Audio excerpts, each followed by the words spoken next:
لڑکی اپنے پردے کا خود خیال رکھے، چنانچہ کوشش کرے کہ کوئی بھی غیر محرم اس کو دیکھ نہ سکے۔ اس کی مثال ایسے ہے کہ فرض کرو آپ کو کسی نے $10,000 دیے، تو ایسا نہیں ہو سکتا کہ آپ اس ہاتھ کے پکڑ کے اور لوگوں کو دکھاتی ہوئی چلیں۔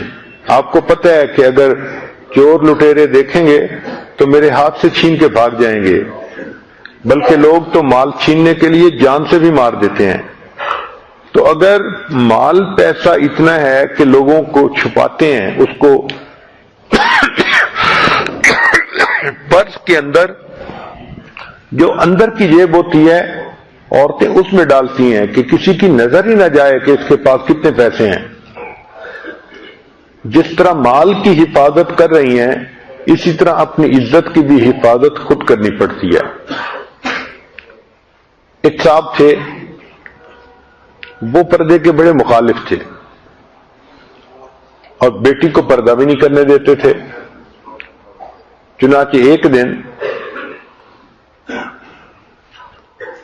ان کے دوست نے ان کو کہا کہ دیکھیں، آپ روزانہ دکان سے 1-2 کلو کا گوشت لے آتے ہیں گھر میں، اور آپ اس کو شاپر میں ڈال کے اور ہاتھ میں پکڑ کے لے کے آتے ہیں۔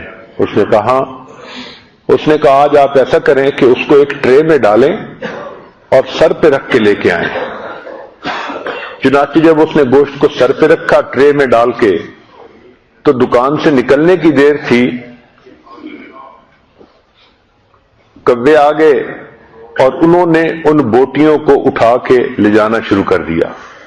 اب ایک کوا ادھر سے جھپٹ رہا ہے، دوسرا کوا ادھر سے جھپٹ رہا ہے، کچھ کووں سے بوٹیاں نیچے گر گئیں تو پیچھے سے کتا بھی آ گیا، اس کتے نے بھی ان بوٹیوں کو نوچنا شروع کر دیا۔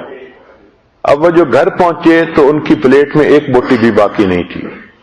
تو پھر اس دوست نے سمجھایا کہ دیکھیں، یہ 1 کلو کا گوشت ہے، آپ نے اس کو چلتے ہوئے اوپن کیا تو پرندے بھی جھپٹے اور کتوں نے بھی اسی گوشت کو نوچا۔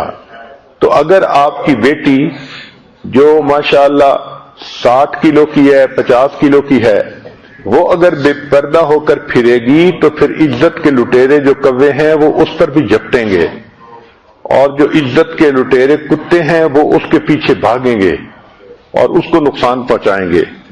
تب اس کو بات سمجھ آئی اور اس نے اپنی بیٹی کو پردہ کرنے کی اجازت دے دی۔